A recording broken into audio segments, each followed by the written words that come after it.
নমস্কার শ্রোতা বন্ধুরা, গপ্প মাসের আজকের গপ্প বটতলার শেষ চিঠি। একটি চিঠি, 50 বছরের অপেক্ষা, আর এক বটগাছের বুকে লুকিয়ে থাকা অসমাপ্ত ভালোবাসা। তাহলে চলুন গপ্প মশাইয়ের গপ্পর আড্ডা শুরু করা যাক।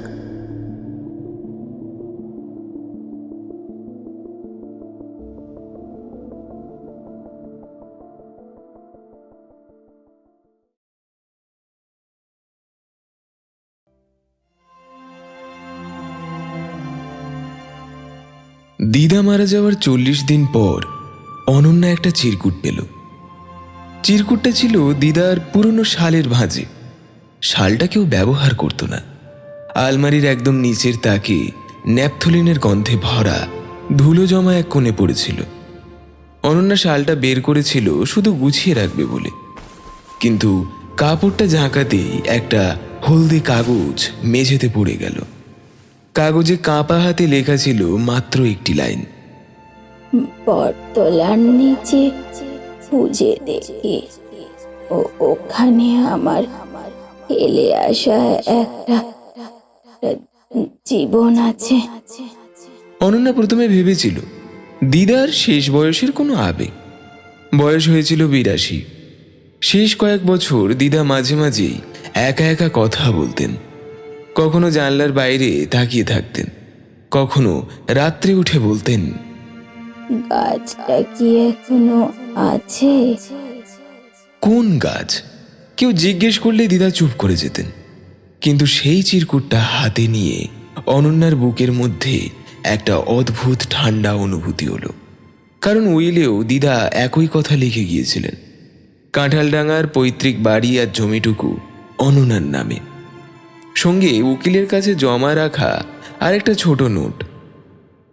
বাড়ি বিক্রি করিস না, আগে বটতলায় যা। বাড়ির সবাই বিরক্ত হয়েছিল। এই ভাঙা গ্রাম বাড়ি রেখে কি হবে? What rubbish! বট গাছের নিচে আবার কি আছে? পুরনো মানুষের আবেগ বা নস্টালজিয়াকে ও বেশি সিরিয়াসলি নেওয়ার কোনো দরকার নেই। অনন্যাও প্রথমে তাই ভেবেছিল, কিন্তু সেই রাতে সে ঘুমোতে পারেনি। বারবার দিদার মুখ মনে পড়ছিল। শেষ কদিন বিছানায় শুয়ে দিদা অনন্যার হাত ধরে বলেছিল, তুই একদিন যাবি তো দিদি ভাই? ওখানে কেউ অপেক্ষা করে আছে। কে অপেক্ষা করছে দিদা? দিদা তখন চোখ বন্ধ করে বলেছিলেন, যে কথা আমি কোনোদিনও কাউকে বলতে পারিনি। সেই কথার উত্তর খুঁজতেই অনন্যা এক শনিবার সকালে কলকাতা থেকে বেরিয়ে পড়ল কাঁঠালডাঙ্গার দিকে। সঙ্গে ছিল রবি কাকা, রবীন্দ্রনাথ মণ্ডল, দিদার তুতো ভাই। বয়স 65-র কাছাকাছি। মাথার চুল পুরো সাদা। হাঁটার সময় লাঠি লাগে না, কিন্তু কথার মধ্যে পুরনো দিনের ভার আছে। কাঁঠালডাঙ্গা কলকাতা থেকে দূরে, বাসে প্রায় 5 ঘন্টা। তার উপর ভাঙা মাটির রাস্তা। রাস্তার দুপাশে ধান ক্ষেত, বাঁশঝাড়, শুকনো পুকুর, কাদামাখা পথ। গ্রামের সীমানায় পৌঁছাতেই রবি কাকা বললেন, ওই দেখো দিদি ভাই। অনন্যা গাড়ির জানলা দিয়ে তাকালো। দূরে একটা বিশাল বটগাছ দাঁড়িয়ে আছে। গাছ বললে ভুল হবে, যেন একটা অন্ধকার বাড়ি। ঝুড়িগুলো মাটিতে নেমে ছোট ছোট স্তম্ভ হয়েছে। গোড়াটা এত মোটা যে 10 জন মানুষ হাত ধরে দাঁড়ালেও ঘিরতে পারবে না। বিকেলের আলো তেড়চাভাবে ঝুড়ির ফাঁক দিয়ে পড়ছে। পাখিরা ডাকছে। গাছের নিচে কেউ নেই, তবু অনন্যার মনে হলো কেউ যেন তাকিয়ে আছে। সে গাড়ি থেকে নেমে ধীরে ধীরে এগিয়ে এলো।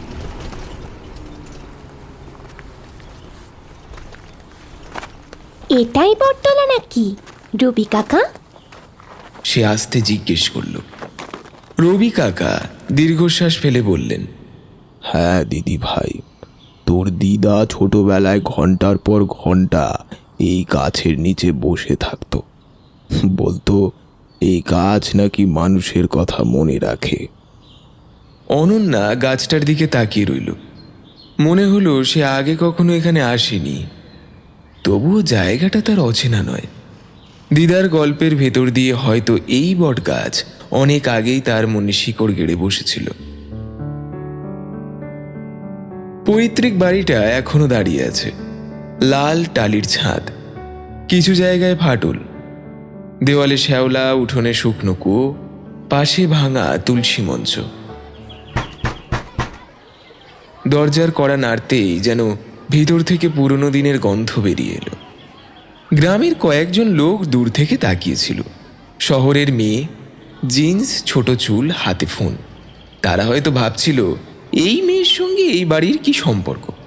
কিন্তু যখন শুনল যে সে কমলা দেবীর নাতনি, তাদের মুখ বদলে গেল। কেউ বলল, কমলা মাসিমার নাতনি। কেউ বলল, বহু বছর পরে ওদের বাড়িতে আলো জ্বলবে। কেউ আবার চুপ করে রইল। সেই চুপের মধ্যে কৌতূহল ছিল। সন্ধেবেলায় বারান্দায় বসে চা খাচ্ছিল অনন্যা আর রবি কাকা। পেছনে ঝিঁঝি পোকার শব্দ। দূরে বটগাছটা অন্ধকারে কালো হয়ে দাঁড়িয়ে। অনন্যা বলল, আচ্ছা রবি কাকা, দিদা কেন বারবার এই জায়গার কথা বলতো? রবি কাকা চায়ের কাপ নামিয়ে রাখলেন। তুই কি শশীর কথা শুনেছিস? শশী? শশীভূষণ রায়। সবাই বলতো শশী খুব মেধাবী ছেলে, গরিব ঘরের। বাবা মা মারা যাওয়ার পর গ্রামের প্রাইমারি স্কুলে পড়াতো, রাতে নিজের পড়াশোনা করত। গ্রামের মধ্যে বই পড়তো যে কজন, তাদেরই একজন হলো শশী। দিদার সঙ্গে ওনার সম্পর্ক ছিল? রবি কাকা সরাসরি উত্তর দিলেন না। আমি তখন ছোট, কিন্তু যা দেখেছি তাতে বুঝতাম কমলা আর শশীর মধ্যে কিছু ছিল, ওই বন্ধুত্বের চেয়েও বেশি। মুখে কেউ কিছু বলতো না, সেই সময় ওসব কথা বলাও পাপ ছিল। অনন্যা চুপ করে শুনছিল। রবি কাকা বললেন, কমলা জমিদার ঘরের মেয়ে, পড়াশোনা জানতো, নিজের মতো ছিল। আর শশী ছিল অনাথ, গরিব, অন্য জাতের। গ্রামের লোকের চোখে দুজনের একসঙ্গে দাঁড়ানো অপরাধ। তারপর কি হলো? একদিন শশী হঠাৎ হারিয়ে গেল। কেউ জানলো না কোথায় গেল। কেউ বলল কলকাতায়, কেউ বলল নদীতে ডুবে মরেছে, আবার কেউ বলল চুরি করে পালিয়েছে। দিদা কি করেছিল তখন? রবি কাকা অনেকক্ষণ চুপ করে রইলেন। প্রথম কয়েক মাস কমলা রোজ বটতলায় বসে থাকত। দুপুর থেকে সন্ধে, বৃষ্টি হলে বৃষ্টিতে, রোদ হলে রোদে বাড়ির লোক টেনে টেনে নিয়ে যেত। কেন? সে ভাবতো শশী ফিরবে। অনন্যার গা শিউরে উঠল। দূরের বটগাছের দিকে তাকিয়ে সে বলল, আর শশী ফিরেছিল? রবি কাকা মাথা নাড়ালেন। আমরা তা জানতাম না। সেই রাতে অনন্যা ঘুমোতে পারল না। ঘরের জানলা দিয়ে বটগাছের ছায়া দেখা যাচ্ছিল। চাঁদের আলোয় ঝুড়িগুলো মানুষের হাতের মতো লাগছিল। হঠাৎ মনে হলো বাইরে কেউ হাঁটছে। অনন্যা উঠে জানলার কাছে গেল। কেউ নেই, শুধু বট গাছটা দাঁড়িয়ে, আর বাতাসে খুব হালকা একটা শব্দ, যেন কেউ শুকনো পাতার উপর দিয়ে হেঁটে গেল।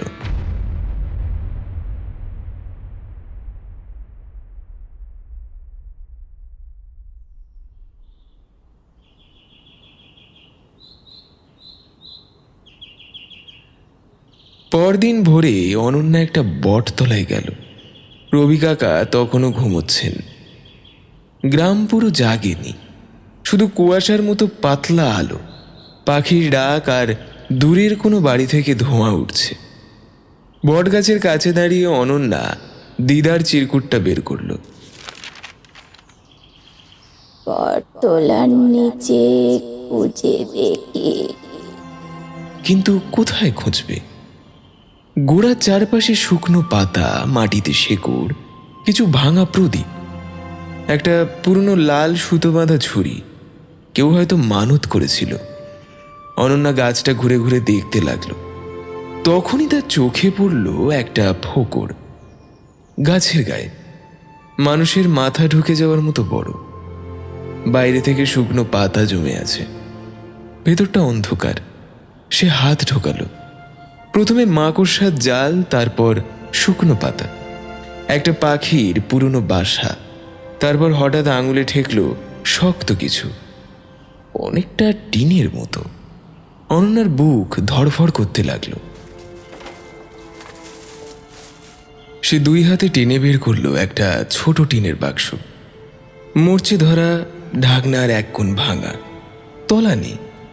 বাক্সটা মাটিতে রেখে সে অনেকক্ষণ তাকিয়ে রইল। খুলবে নাকি খুলবে না? এই বাক্সে কি দিদার সেই ফেলে আসা জীবন? হাত কাঁপছিল। শেষে খুলেই ফেলল। ভেতরে একটা সাদা কাপড়। কাপড়টা ছুঁতেই ঝুরঝুর করে ধুলো পড়ল। কাপড়ের ভেতরে কয়েকটা কাগজ, চিঠি, হলদে হয়ে যাওয়া, ভাঁজে ভাঁজে ছিঁড়ে যাওয়ার মতো নরম, তবু লেখা বোঝা যায়। প্রথম চিঠির ওপরে লেখা, কমলার জন্য। অনন্যার চোখ ঝাপসা হয়ে গেল। তারিখ 1962 সালের বৈশাখ। সে পড়তে শুরু করল। কমলা, তুই আজ রাগ করে চলে গেলি। বললি বললি আমি তোকে কেন এড়িয়ে চলছি। এখন কি করে আমি বলি তোকে? আমি তোকে এড়াই না, আমি আমি আমি নিজেকে আটকাই। তোর সঙ্গে এই বটতলায় বসলে মনে হয় এই পৃথিবীতে আমারও একটা জায়গা আছে। আবার আবার ভয়ও হয়। তুই জানিস না তোর বাড়ির লোকেরা আমার দিকে কি চোখে তাকায়। তুই তুই জমিদার বাড়ির মেয়ে, আর আমি সামান্য স্কুলের মাস্টার। তাও মাস গেলে পয়সা হাতে থাকে না। আমার কাছে আছে শুধু বই, আর আছে বুক ভরা স্বপ্ন, আর আছে তোর ওই মুখটা। এই কথাগুলো মুখে বলতে পারলাম না রে তোকে, তাই লিখে গেলাম। ইতি, শশী। অনন্যার হাত ঠান্ডা হয়ে গেল। এটা শুধু প্রেমের চিঠি নয়, এটা একটা সময়ের ভেতর আটকে থাকা মানুষ। সে দ্বিতীয় চিঠি খুলল। কমলা, জানিস আজ আজ তোর বাবার চোখে আমি ধরা পড়ে গেছি। তবে তিনি অবশ্য কিছু বলেননি, কিন্তু কিন্তু যে চোখে তাকালেন তাতে করে বুঝলাম আমার এই গ্রামে থাকাটা সহজ হবে না। কিন্তু তবু তুই বললি, ভয় পেলে চলবে না শশী। তুই খুব সহজেই বলিস, কারণ তুই জন্ম থেকেই সাহসী। আর ওদিকে আমি তো সারা জীবনই হিসেব করে চলতে শিখেছি। কিন্তু কিন্তু তবু তোকে কথা দিচ্ছি, একদিন নিজের পায়ে দাঁড়াবোই। তারপর তোর বাবার সামনে গিয়ে দাঁড়িয়ে বলবো যে আমার কমলাকে চাই। সেদিন যদি তিনি আমাকে অপমানও করেন, তবু আমি মাথা নিচু করব না। অনন্যা আর পড়তে পারল না। সে চোখ বন্ধ করল। আর তখনই যেন কানে একটা কণ্ঠস্বর এলো, তুই তুই সত্যি ফিরবি তো শশী?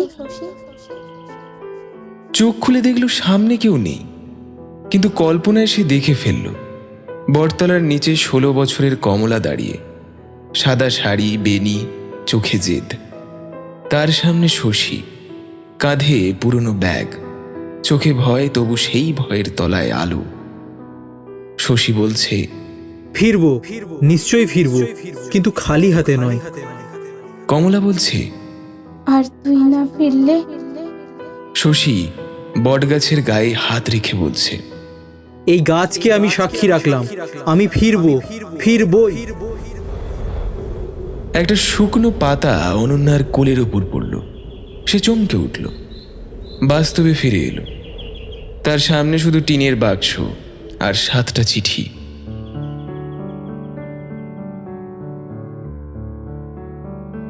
অনন্যা চিঠিগুলো নিয়ে বাড়ি ফিরল। রবি কাকা তখন উঠোনে দাঁত মাজছিলেন। অনন্যার মুখ দেখে তিনি থমকে গেলেন। কি হয়েছে দিদি ভাই? অনন্যা বাক্সটা এগিয়ে দিল। দিদার ফেলে আসা জীবন পেয়ে গেছি। রবি কাকা হাত ধুয়ে বারান্দায় বসলেন। চশমা পরে একে একে চিঠিগুলো পড়তে লাগলেন। প্রথমে তার মুখে কৌতূহল, তারপর বিস্ময়, তারপর একরকম কষ্ট। মোট 7টা চিঠি। প্রথম 6টা 1962 সালের বিভিন্ন সময় লেখা, সবই বটগাছের ফোকরে রাখা। হয়তো শশী আর কমলা এই গাছের মধ্যে চিঠি লুকিয়ে আদান প্রদান করত। কিন্তু শেষ চিঠিটার তারিখ আলাদা, 1963 সালের আশ্বিন। প্রথম চিঠির 1.5 বছর পরে।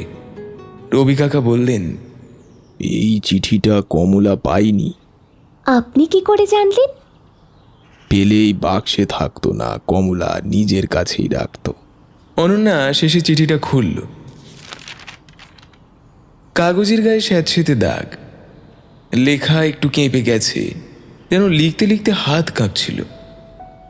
কমলা, আমি জানি না যে এই চিঠি তুই কোনোদিন পড়বি কিনা, কিন্তু যদি পড়িস তবে জেনে রাখিস আমি পালিয়ে যাচ্ছি না।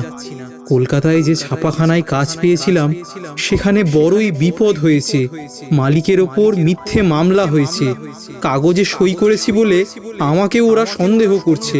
পুলিশ আমাকে খুঁজছে, কিন্তু বিশ্বাস কর আমি সম্পূর্ণ নির্দোষ। কিন্তু গরিব মানুষের তো আর নির্দোষ হওয়ার প্রমাণ থাকে না। গ্রামে ফিরলে ওরা আমাকে ধরে নিয়ে যাবে, আমার সাথে তোরও নাম জড়াবে।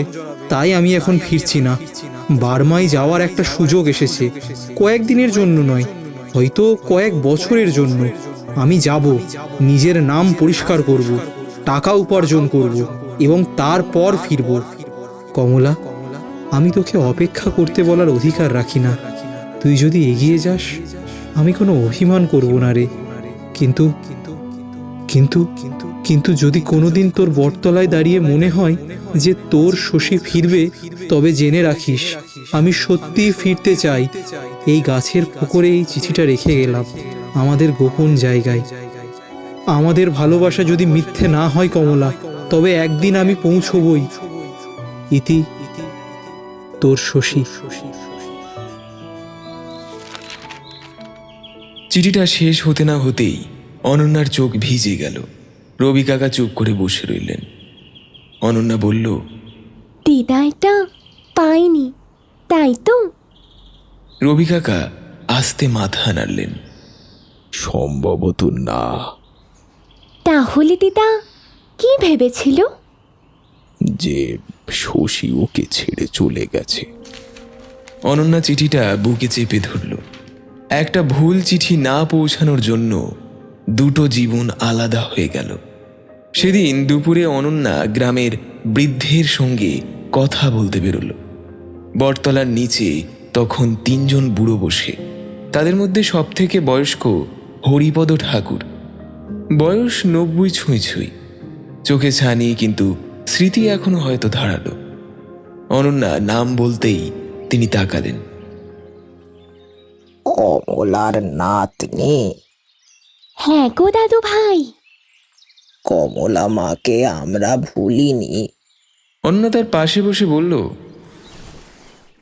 শশীভূষণ রায়ের কথা জানেন? হরিপদ ঠাকুরদের মুখে এক অদ্ভুত হাসি ফুটল। শশী?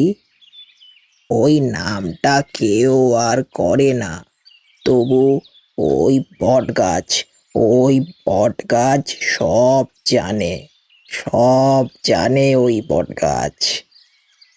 শশী হঠাৎ কেন চলে গেছিল? এ তো অনেক কথা ছিল। কেউ বলতো কলকাতায় গিয়ে চোরের দলে পড়েছে, আবার কেউ বলতো ওকে নাকি পুলিশে ধরেছে, কেউ বলতো ও বোধহয় মরে গেছে। কিন্তু কমলা মা কোনো দিনও সে কথা বিশ্বাস করেনি। দিদা কি করতেন?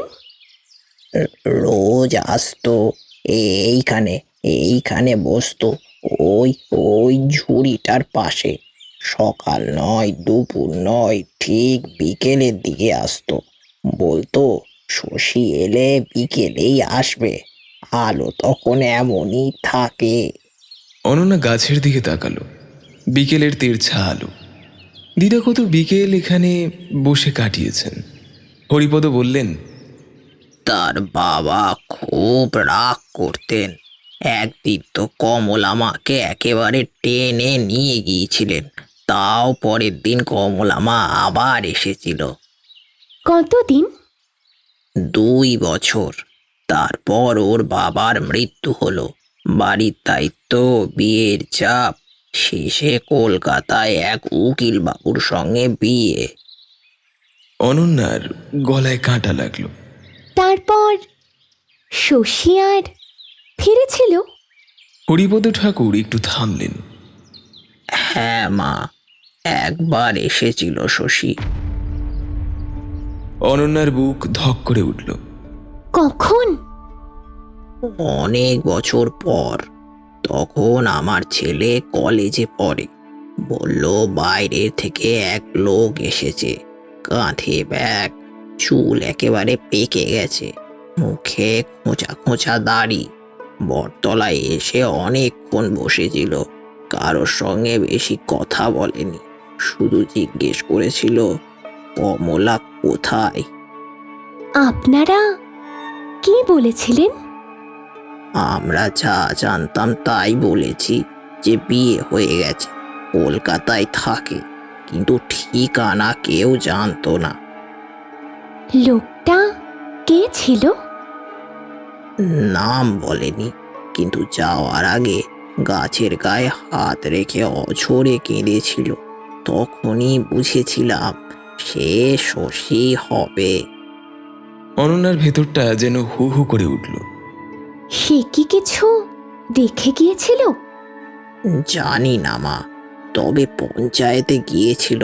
ওই জমি সংক্রান্ত কাগজে নাকি সই করেছিল। গ্রামের পুরনো খতিয়ান দেখলে হয়তো পাওয়া গেলেও যেতে পারে। সেই মুহূর্তে গল্পটা অনন্যার কাছে আর গল্প রইল না, এটা প্রমাণ খোঁজার বিষয় হয়ে দাঁড়ালো। পরদিন সকালে অনন্যা রবি কাকা পঞ্চায়েত অফিসে গেল। পুরনো অফিস, কাঠের আলমারি, রেজিস্টারের গায়ে ধুলো। একজন কর্মচারী প্রথমে সাহায্য করতে চাইছিল না। এত পুরনো কাগজ এখন কোথায় পাবেন বলুন দেখি? আর তাছাড়া এখন এইসব পুরনো কাগজপত্র নিয়ে কি দরকার? দরকার আছে। রবি কাকা বললেন। তা প্রেমের কেস নাকি? লোকটা হেসে বলল, হ্যাঁ, 50 বছরের পুরনো প্রেমের কেস। এইবার রেজিস্টারটা দিন। অনন্যা ঠান্ডা গলায় বলল। লোকটা আর হাসল না। দুপুর পর্যন্ত খোঁজা হলো। 1988, 1989, 1990 সালের রেজিস্টার বেরোলো। পাতাগুলো ভাঙছে, কালি ফ্যাকাশে। শেষে 1990 সালের আশ্বিন মাসে একটা এন্ট্রি পাওয়া গেল। এই দেখুন পাওয়া গেছে। নাম শশীভূষণ রায়, পিতা মৃত নরেশ রায়, বর্তমান ঠিকানা রেঙ্গুন, বার্মা। নিচে কাঁপা হাতে সই, শশীভূষণ রায়। অনন্যা অনেকক্ষণ সেই সইয়ের দিকে তাকিয়ে রইল। সে ফিরেছিল, সত্যিই ফিরেছিল, কিন্তু দিদা তখন কলকাতায়, সংসার, সন্তান, দায়িত্বের মধ্যে। হয়তো মনে মনে এখনো অপেক্ষা করছিলেন, কিন্তু বাইরে থেকে কেউ তা জানত না। রেজিস্টারের পাশে একটা পুরনো পোস্ট বক্স নাম্বার লেখা ছিল, রেঙ্গুন। রবি কাকা বললেন, এত পুরনো ঠিকানা কিছু পাওয়া যাবে না। চেষ্টা না করলে জানবো কি করে? অনন্যা বলল। কলকাতায় ফিরে অনন্যা শুরু করলো খোঁজ। ইন্টারনেটে মায়ানমারের ভারতীয় সংগঠন, পুরনো বঙ্গীয় সমিতি, রেঙ্গুনের মন্দির কমিটি, প্রবাসী বাঙালি গ্রুপ, যেখানে পারল লিখল। প্রথম সপ্তাহে কোনো উত্তর এলো না। দ্বিতীয় সপ্তাহে 2টো মেইল বাউন্স করল। তৃতীয় সপ্তাহে একজন লিখল, এই নামের কোনো রেকর্ড নেই। বাড়িতে সবাই বলল, oh come on, enough Ananya, enough is enough. Dead পিপলের পেছনে এত সময় নষ্ট করিস না। অনন্যা কোনো উত্তর দিল না, কারণ সে এখন শুধু দিদার জন্য খুঁজছিল না, সে নিজের জন্যও খুঁজছিল। অনন্যা প্র্যাকটিক্যাল মানুষ, সম্পর্ক নিয়ে তার বিশ্বাস কম। তার নিজের জীবনে একটা সম্পর্ক ভেঙেছিল খুব শান্তভাবে, কোনো ড্রামা ছাড়া। দুজনেই বলেছিল উই আর নট কম্প্যাটেবল। তারপর থেকে অনন্যা ভাবত মানুষ সহজেই মুভ অন করে। ভালোবাসা বলে যা আছে সেটা সময়ের সঙ্গে বদলে যায়, কিন্তু দিদার চিরকুট, শশীর চিঠি, বটতলার অপেক্ষা, এগুলো তার হিসাব বদলে দিচ্ছিল। চতুর্থ সপ্তাহে উত্তর এলো রেঙ্গুনের একটা ভারতীয় সাংস্কৃতিক সংগঠন থেকে। মেইলটা পড়তে আরম্ভ করলো অনন্যা। শশীভূষণ রায় নামে একজন বৃদ্ধ মানুষ আমাদের রেকর্ডে আছেন। তিনি নিজেকে পশ্চিমবঙ্গের কাঁঠালডাঙ্গা গ্রামের বাসিন্দা বলতেন। প্রায় 15 বছর আগে তার মৃত্যু হয়। তার কোনো পরিবার ছিল না। তার কিছু ব্যক্তিগত জিনিস আমাদের কাছে জমা আছে। যদি আত্মীয় স্বজন দাবি করেন আমরা পাঠাতে পারি। অনন্যা মেল পড়ে অনেকক্ষণ বসে রইল। তারপর রবি কাকাকে ফোন করলো। শশী মারা গেছেন। ওপাশে দীর্ঘ নীরবতা। তারপর রবি কাকা বললেন, তবু শেষটা তো জানা গেল। অনন্যা আস্তে আস্তে বলল, না, শেষটা এখনো জানা যায়নি।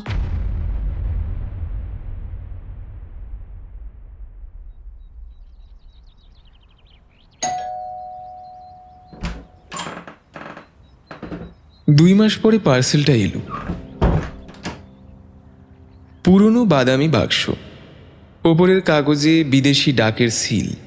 অনন্যা বাক্সটা টেবিলের ওপর রাখল। রবি কাকা সেদিন কলকাতায় এসেছেন। ঘরে দিদার ছবি রাখা, সাদা শাড়ি, শান্ত মুখ, ছবির সামনে ফুল শুকিয়ে আছে। বাক্সের ভেতরে ছিল একটা পুরনো ডায়েরি, কিছু সাদা কালো ছবি, একটা ছোট কাপড়ে মোড়া তামার আংটি আর একটা খাম। খামের ওপর লেখা, কমলার জন্য যদি কেউ কখনো খুঁজে পায়। অনন্যার গলা শুকিয়ে গেল। সে খাম খুলল। ভেতরে একটা চিঠি, তারিখ 2008। কমলা, আমি জানি না রে তুই এখন বেঁচে আসিস কিনা, জানি না এই চিঠি তোর কাছে কোনোদিনও পৌঁছবে কিনা, কিন্তু তবুও লিখছি, কারণ কারণ এটাই হয়তো শেষ সুযোগ। আমি এখন বৃদ্ধ, হাঁটতে কষ্ট হয়, চোখেও কম দেখি। ডাক্তার বলেছে শরীর আর বেশি দিন দেবে না। বার্মায় আসার পর প্রথম কয়েক বছর ভেবেছিলাম যে সব গুছিয়ে ফিরব। ছাপাখানায় কাজ শিখে নিয়েছিলাম, কিছু টাকা পয়সাও জমেছিল বটে। তোকে তামার একটা আংটি বানিয়েছিলাম। তারপর 1965 সালে সব পাল্টে গেল। কাগজপত্র হারালাম, কাজটাও চলে গেল। বিদেশি বলে সন্দেহ, ফিরতে চাইলে পারমিট নেই, আবার থাকতে চাইলেও পরিচয় নেই। মানুষ যখন নিজের নাম প্রমাণ করতে না পারে না, জেনে রাখবি সে তখন ওইখানেই অর্ধেক মৃত হয়ে যায়। তারপর বছর কেটে গেল, কিন্তু তোর চিঠি পেলাম না, তোর খবরটাও পর্যন্ত পেলাম না। তবু বেঁচে থাকলাম এই ভেবে যে একদিন যাব, নিশ্চয়ই যাব। 1990 সালে অবশেষে আমি ফিরেছিলাম। কাঁঠালডাঙায় গিয়ে দেখি তুই সেখানে নেই, এমনকি তোর বাবাও নেই। বাড়ির দরজা বন্ধ। কেউ বলল তোর বিয়ে হয়ে গেছে, কলকাতায় থাকিস, কিন্তু কেউ ঠিকানাও জানল না। আমি বটতলায় বসেছিলাম অনেকক্ষণ, ভাবলাম তোকে খুঁজব। তারপর নিজেকে আটকেছি, কারণ কারণ তুই যদি সুখে থাকিস, যদি তোর সংসার থাকে, যদি আমার ফিরে আসা নিয়ে তোর জীবনে আবার নতুন করে কোনো অশান্তি শুরু হয়, আগুন লেগে যায় তোর সংসারে। আমি কাপুরুষ ছিলাম কিনা জানি না, কিন্তু শুধু এটুকু জানি তোকে আর কষ্ট দিতে চাইনি। আমি চিঠিটা খুঁজছিলাম, সেই ফোঁকরে হাত দিয়েছিলাম, কিন্তু কিচ্ছু পাইনি। হয়তো ভুল জায়গায় খুঁজেছি, হয়তো গাছও আর আমাকে ক্ষমা করেনি। তারপর ফিরে এলাম, আর কখনো আসিনি। তবু একটা কথা লিখে রাখি, তোকে ভালোবাসাটা আমার কখনোই মিথ্যে হয়ে যায়নি রে। এই এতগুলো বছরে সকালে ঘুম ভাঙলে প্রথমে তোর কথাই মনে পড়েছে। রাতে ঘুম না এলে মনে হয়েছে বটতলায় বসে আছি আর আমার পাশে তুই বসে আছিস। তুই যদি আমার উপর এখনো রাগ করে থাকিস তো করিস, আমি তো রাগেরই যোগ্য বল। কিন্তু বিশ্বাস কর কমল, আমি তোকে কোনোদিন ছেড়ে যাইনি। আমি আটকে গিয়েছিলাম এই আংটিটা তোর জন্য। যদি কোনোদিন তোর কাছে পৌঁছই তবে তবে জেনে রাখিস শশী ফিরতে চেয়েছিল। অনেকটা দেরি হয়ে গেল না রে, অনেক দেরি হয়ে গেল। কিন্তু ভালোবাসা দেরিতে পৌঁছালেও মিথ্যে হয় না। ইতি তোর চিরকালের শশী। চিঠি শেষ করে অনন্যা কিছু বলতে পারল না। রবি কাকা রুমাল দিয়ে চোখ মুছছিলেন। দিদার ছবির সামনে যেন বাতাস থেমে গেছে। অনন্যা আংটিটা হাতে নিল। ছোট্ট তামার আংটি, রং মলিন, ভিতরে খুব ছোট করে খোদাই করা কমলা। অনন্যা হঠাৎ কেঁদে ফেলল। দিদা এটা কোনোদিন জানলো না। রবি কাকা বললেন, হয়তো জানতো, পুরোটা নয়, কিন্তু মনে মনে জানতো। কেউ তাকে ভুলে যায়নি। অনন্যা মাথা নাড়ল। না কাকা, এটা পৌঁছতে হবে। কার কাছে? অনন্যা দিদার ছবির দিকে তাকালো। যেখান থেকে শুরু হয়েছিল সেইখানে। শশীর ডায়েরিটা অনন্যা সেই রাতেই পড়তে শুরু করল। পাতায় পাতায় একা মানুষের জীবন।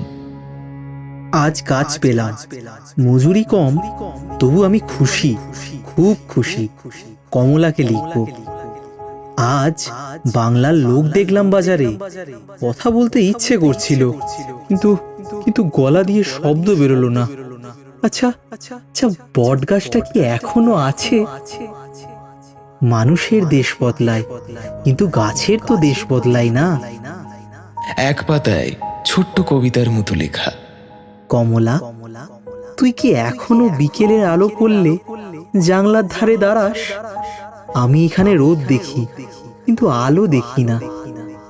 আরেক পাতায়, ভালোবাসা কখনো হারায় না, শুধু জমে থাকে গাছের কোটরে, চিঠির ভাঁজে, মানুষের বুকের এমন জায়গায় যেখানে হাতও পৌঁছায় না। অনন্যা ডায়েরিটা বন্ধ করল। সে বুঝল এই গল্প শুধু কমলা আর শশীর নয়, এটা সেই সব কথার গল্প যা সময় মতো বলা হয় না, সেই সব চিঠির গল্প যা পৌঁছয় না, সেই সব মানুষের গল্প যারা দোষী নয় তবু সারা জীবন অপরাধ বোধ নিয়ে বাঁচে। পরদিন বাড়ির লোক আবার বলল, গ্রামের ওই বাড়িটা বিক্রি করলে ভালো অ্যামাউন্ট অফ মানি আসবে। অনন্যা শান্ত গলায় বলল, বাড়ি বিক্রি হবে না। কেন? কারণ ওটা শুধু বাড়ি নয়, ওখানে একটা গল্প আছে।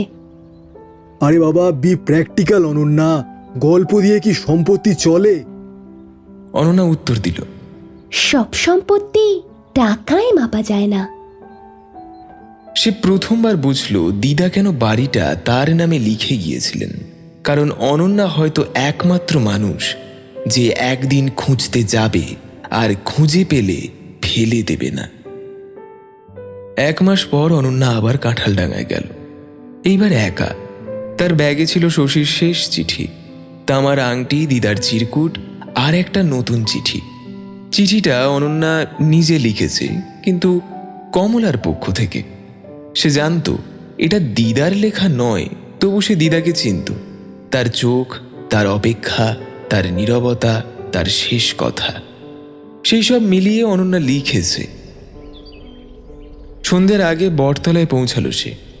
গ্রামের আকাশে তখন হালকা মেঘ, গাছের নিচে বাতাস ঠান্ডা, ঝুড়িগুলো নড়ছে আস্তে আস্তে। অনন্যা ফোকরের সামনে দাঁড়ালো, যেখান থেকে প্রথম বাক্সটা বের করেছিল সে প্রথমে দিদার চিরকুটটা খুলে পড়ল। তারপর শশীর আংটিটা হাতে নিল।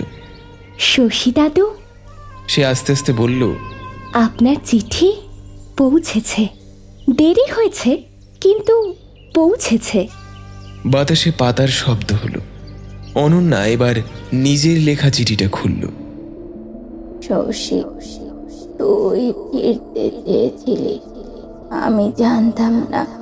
আমি অপেক্ষা করেছিলাম অনেক দিন, তারপর জীবন আমাকে নিয়ে চলে গেছে অন্য পথে।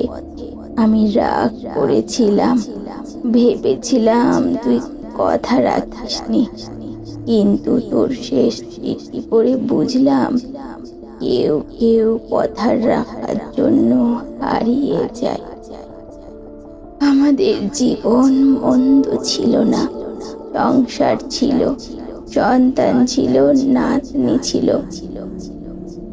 তবু পরতলার একটা বিকেল আমার ভেতরে রয়ে গিয়েছিল। তুই দেরি করে ফিরেছিস, আমিও দেরি করে জানলাম। তবু এই দেরির ভেতরেও শান্তি আছে, কারণ এখন জানি আমাদের ভালোবাসা মিথ্যা ছিল না। তুই আমাকে ভুলিসনি, আমিও তোকে ভুলিনি। যেখানে আছিস ভালো থাকিস। তোর তোর কমলা। চিঠি পড়তে পড়তে অনন্যার গলা ভেঙে গেল। সে একটা ছোট পিতলের কৌটো বের করল। তাতে রাখলো তামার আংটি, শশীর শেষ চিঠির কপি আর কমলার নামে লেখা এই চিঠি। তারপর কৌটোটা বটগাছের ফোকরের ভিতর রেখে দিল সে। এইবার আর লুকিয়ে নয়, সাক্ষী রেখে।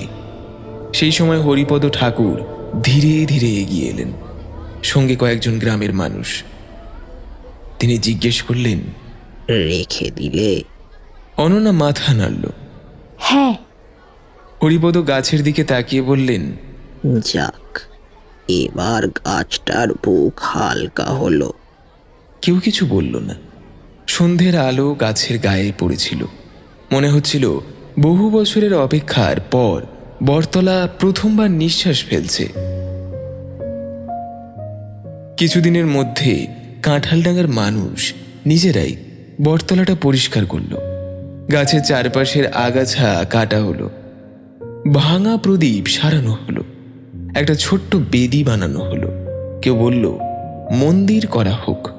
অনন্যা বাধা দিল। শেষে একটা পাথরের ফলক বসানো হলো। ফলক বসানোর দিন অনন্যা চুপ করে দাঁড়িয়েছিল।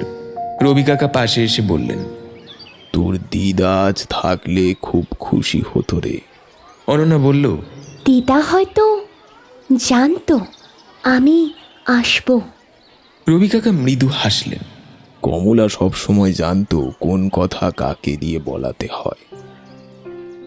ফেরার আগে অনন্যা পৈতৃক বাড়ির দরজায় তালা লাগালো, কিন্তু এবার তালাটা বিক্রির আগে শেষবারের মতো বন্ধ করা নয়। সে ঠিক করেছে বাড়িটা মেরামত করবে, শহর থেকে মাঝে মাঝে আসবে, বটতলার গল্প লিখে রাখবে, শশীর ডায়েরি সংরক্ষণ করবে। কারণ কিছু গল্প হারিয়ে গেলে শুধু দুজন মানুষ হারায় না, একটা সময়, একটা সমাজ, একটা গ্রামের স্মৃতিও হারিয়ে যায়। বাস ছাড়ার আগে অনন্যা শেষবারের মতো জানলা দিয়ে তাকান। বটগাছটা দূরে দাঁড়িয়ে, বিকেলের আলো আবার ঝুড়ির ফাঁক দিয়ে পড়ছে, ঠিক প্রথম দিনের মতো। কিন্তু অনন্যার মনে হলো এবার গাছটার অন্ধকার নয়, গাছটা যেন অনেকটাই বেশি হালকা এবং আলোময় হয়ে উঠেছে। আর বুকের মধ্যে রাখা 50 বছরের চিঠি আজ অবশেষে পড়া হয়েছে। অনন্যা চোখ বন্ধ করল। তার মনে হলো দিদা দাঁড়িয়ে আছে সেই বটতলার নিচে, পাশে শশী। দুজনেই তরুণ, দুজনেই হাসছে। দিদা বলছে, তুই দেরি করলি শশী। তবুও আমি ফিরেছি কমলা। বাস চলতে শুরু করলো। গ্রাম ছোট হতে হতে দৃষ্টির বাইরে চলে গেল, কিন্তু বট গাছটা অনন্যার মনে রয়ে গেল। বিশাল ছায়াময় নীরব, শতাব্দীর পর শতাব্দী ধরে দাঁড়িয়ে থাকা এক সাক্ষী। কাঁঠালডাঙ্গার গ্রামে আজও সন্ধেবেলা বটতলায় বুড়োরা বসে গল্প করে। নতুন প্রজন্মের ছেলেমেয়েরা মোবাইলে ছবি তোলে সেই ফলকের। কেউ কেউ বিশ্বাস করে বিকেলের আলো পড়লে এখনো গাছের নিচে দুটো ছায়া দেখা যায়, একটা মেয়ের ছায়া, একটা ছেলের ছায়া। তারা কথা বলে না, শুধু পাশাপাশি দাঁড়িয়ে থাকে, কারণ কিছু চিঠি পৌঁছাতে অনেক সময় লাগে, কিছু প্রতিশ্রুতি পূরণ হতে লাগে এক জীবনেরও বেশি, আর কিছু ভালোবাসা এমনই হয় দেরিতে হলেও ঠিক পৌঁছে যায় তার গন্তব্যে।